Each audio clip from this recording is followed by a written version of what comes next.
Ya, kalau seorang wanita dalam kondisi haid di bulan Ramadan. Ini penting bagi ibu-ibu. Bagaimana kalau seorang wanita dalam kondisi datang bulan atau dalam kondisi nifas?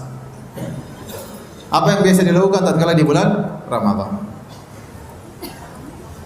Pertama yang harus kita ketahui bahwasanya haid dan nifas atau haid adalah perkara yang telah Allah qadratkan kepada wanita. Dan seorang wanita harus ridha dengan hal tersebut. Tentu Allah punya hikmah mengqadratkan wanita datang bulan. Waktu Aisyah radhiyallahu taala anha sedang hajian, Aisyah radhiyallahu taala anha tadinya ingin haji tamattu, namun dia tidak mampu. Kenapa? Dia datang bulan. Akhirnya beliau haji qiran. Kalau haji tamattu itu umrah dulu baru haji. Karena beliau tidak bisa bertahallul, tidak bisa umrah dulu baru haji, maka hajinya menjadi haji qiran. Maka setelah itu beliau menangis, Aisyah radhiyallahu anha. Menangis bukan karena tapi menangis bukan karena kehilangan dunia. Tapi beliau menangis karena kehilangan kesempatan untuk bisa umrah. Maka Nabi sallallahu alaihi wasallam kemudian menghibur Aisyah radhiyallahu taala anha. Kata Nabi sallallahu alaihi wasallam, "Inna hadza amrun kataballahu ala banati Adam." Wahai Aisyah, namanya haid itu adalah perkara yang telah Allah qadratkan kepada putri-putri Adam. Ya.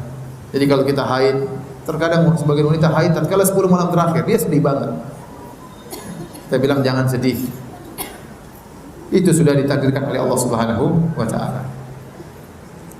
Kemudian di antara kabar gembira bagi wanita yang haid, kalau mereka sebelum haid terbiasa bertakwa kepada Allah, sebelum haid biasanya salat malam, biasanya salat witir, sebelum haid biasanya salat sunnah, maka tatkala mereka haid, pahala telah tetap jalan, pahala tetap jalan.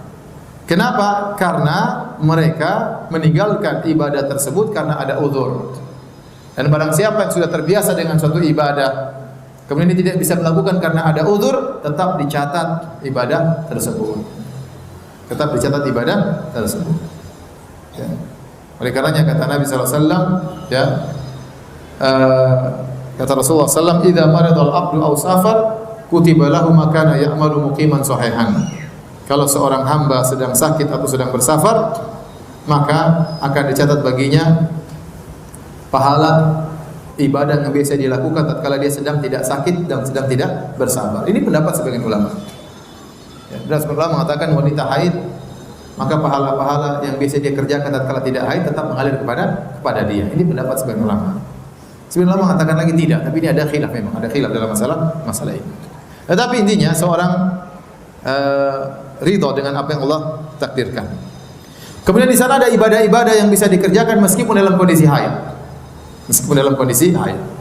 Yang pertama, ijma ulama wanita haid boleh berzikir. Zikir pagi petang, zikir subhanallah walhamdulillah wala ilaha illallah wallahu akbar, boleh berzikir. Zikir apa saja. Zikir doa, ya, keluar masuk WC misalnya, keluar rumah, pulang lagi ke rumah, ya. Kemudian zikir usahakan menggunakan jari-jari. Kata Nabi sallallahu alaihi wasallam, "Ya nisa'al mu'minat, 'alaikunna bit-tahlil wat tasbih wat taqdis. La taghfalanna fatansina rahmah." Wahai para wanita-wanita mukminat, hendaknya kalian bertahlil, bertasbih, dan janganlah kalian lalai sehingga kalian lupakan rahmat Allah. Wa qudna bil anamil fa innahunna mas'ulatun mustantaqatun, dan hendaknya kalian berzikir dengan jari-jari kalian. Karena jari-jari ini akan ditanya oleh Allah dan akan berbicara pada hari kiamat kelak. Menjadi bukti bahwasanya ibu-ibu pernah berzikir dengan jari-jari tersebut. Kalau tidak bisa berzikir dengan jari-jari karena ingin hitungan tertentu menggunakan alat hitung, tidak apa-apa.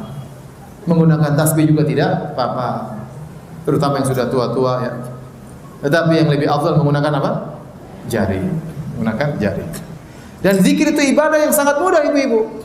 Dalam kondisi apapun kita boleh berzikir. Makanya Allah berkata, "Alladzina yadhkurunallaha qiyaman wa qu'udan wa 'ala junubihim." Orang-orang yang berzikir tatkala sedang berdiri, tatkala sedang duduk, tatkala sedang berbaring. Ibu-ibu mungkin mau tidur berbaring, tidur siang, belum ngantuk, zikir subhanallah, alhamdulillah, Allahu akbar. Subhanallah, astagfirullah, astagfirullah, astagfirullah, sampai tidur. Apa susahnya? Kebanyakan ibu-ibu kalau sudah tidur, buka Facebook. sampai ketiduran. Benar atau tidak? Kayaknya kurang keras. Benar atau tidak? Benar. Dirubah. Kalau mau tidur zikir, subhanallah, alhamdulillah, sampai ngantuk. Sampai ngantuk. Pahala berjalan.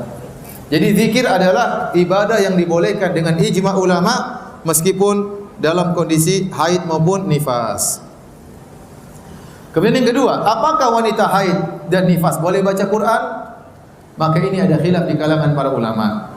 Namun pendapat yang dipilih oleh Imam Malik rahimahullah dan riwayat dari Imam Ahmad, dan ini pendapat dipilih oleh Ibnu Taimiyah rahimahullah dan dipilih oleh Syekh Utsaimin rahimahullah, dan saya juga condong kepada pendapat ini, wanita haid boleh baca Quran tapi tidak boleh sentuh Quran. Saya ulangi, jadi wanita haid boleh baca Quran tapi tidak boleh sentuh Quran. Caranya bagaimana? Dia bawa mushaf, dia buka dengan misalnya dengan lidi atau dengan apa, dengan pena, atau dia baca Quran dari HP. Karena HP tidak mengambil hukum mushaf, paham? Jadi boleh dia baca Quran dari HP, boleh dia pegang-pegang begini, boleh. Ya. Atau dia baca lewat Al-Quran, dia buka dengan apa? Dengan lidi atau dengan pena. Tidak boleh sentuh. Tidak boleh sentuh. Ya. Beda dengan orang junub. Kalau orang junub tidak boleh baca Quran. Orang junub tidak boleh baca Quran. Dan haid tidak bisa dikiaskan dengan junub. Kenapa? Dari dua sisi. Pertama, kalau junub itu biasanya atas kehendak orang. Dia ingin junub-junub. Paham? Dengan bergaul dengan suaminya ya, atau yang lainnya ya. Tetapi kalau haid, maka itu bukan keinginan dia. Dia enggak mau haid pun Allah kasih apa? Haid. Paham? Ini perbedaan yang pertama. Perbedaan yang kedua, junub kalau mau dihilangkan mudah, tinggal mandi selesai. Junub sekarang 5 menit mandi selesai, sudah hilang junubnya. Kalau haid tidak bisa. Haid harus nunggu 7 hari, ada yang 8 hari, ada yang 9 hari, ada yang 10 hari. Maka dari situ kata para ulama, haid tidak bisa dikiaskan dengan junub. Kalau orang junub tidak boleh baca Quran, kalau haid boleh baca Quran. Jadi alhamdulillah target 2 kali khatam insyaallah bisa. Meskipun dalam kondisi haid bisa baca Quran. Tapi jangan disentuh. Kemudian juga tidak mengapa kalau mungkin lelah baca Quran, karena baca Quran ada kelelahan juga. Bisa dengar pengajian, bisa dengar murattal Al-Quran ya.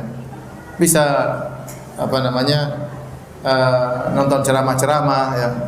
Bisa baca buku-buku yang bermanfaat. Ini juga menambah pahala. Bisa telepon orang tua waktu kosong nih. Telepon ibu, "Bu, gimana kabarnya?" Ngobrol lah 15 menit. "Bu, gimana kabarnya? Gimana kesehatannya, Bu? Siapa aja yang telepon, Bu? Gimana kabarnya si fulan?" Ngobrol aja, ngalur ngidul enggak apa-apa. Sama ibu, sama bapak juga. "Pak, gimana kabarnya?" Bapak lagi sibuk. Oh, gitu sudah. Matiin. Pokoknya ngobrol, telepon anak-anak, silaturahmi.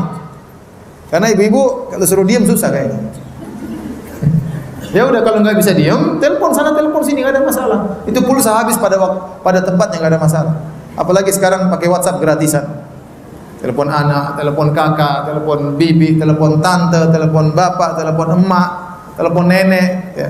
Teleponin semuanya, tanya kabar-kabarnya. Bosan lagi, ya udah dengar ceramah sampai ngantuk, sampai ngantuk. Begitu. Bosan lagi, zikir. Kata Nabi, la yazalu lisanuka ratiban atau ratban min dzikrillah.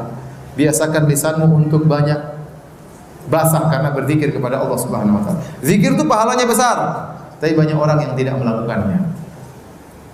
Indonesia belum bisa seperti Saudi. Kalau Saudi saya sering lihat orang jalan sambil berzikir banyak.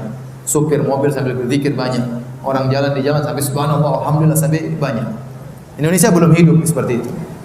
Nanti biasanya kalau berzikir rame-rame ngumpul dulu baru kemudian berzikir. Adapun kalau jalan-jalan sendiri, ya jarang yang berzikir. Belum hidup, maksud saya ada tapi belum hidup. Kemudian di antara ibadah yang sangat agung berdoa. Terutama di bulan Ramadan, terutama di malam-malam ganjil di 10 malam terakhir. Wanita haid berdoa, ya doa dikabulkan.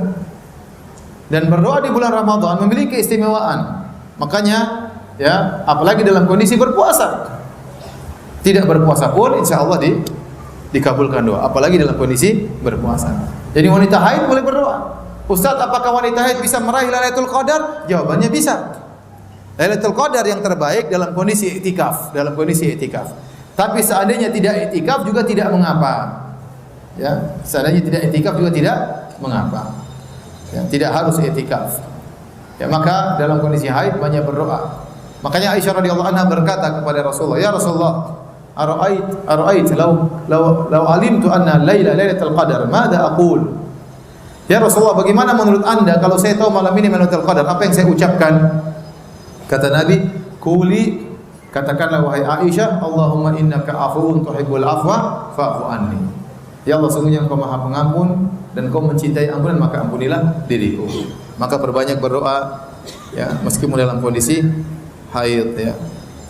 Dan enggak mengapa kalau tahu di samping masjid, di samping rumah ada masjid membuat acara i'tikaf, maka ikut serta, ya, siapkan makanan untuk orang buka puasa, untuk orang sahur, membantu DKM masjid, ya. Insya Allah itu berpahala. Waktu kita habis tapi berpahala. Karena kita suruh ngaji pun susah terus lama-lama. Jadi ada waktu yang kita bagi-bagi. Ada waktu buat ngaji, ada waktu untuk berkhidmah melayani suami, ya, menyiapkan sahur buat suami. Kita juga siapkan untuk berbuka. Siapkan untuk berbuka. Namun ingat, bulan Ramadan juga, ya, bukan bulan untuk apa kemudian bikin makanan banyak-banyak, enggak juga, karena waktu kita terbuang nanti. Sebagian ibu-ibu bulan Ramadan bikin judul makanan macam-macam ya. Satu hari judulnya 5, masak ini, masak ini, masak ini, masak ini. Ini ngabisin waktu ibu-ibu. Masak enak tapi jangan tiap hari seperti itu. Jangan tiap hari seperti itu karena waktu kita terbatas. Baik, demikian ibu yang dirahmati Allah Subhanahu wa taala apa yang saya sampaikan pada kesempatan kali ini.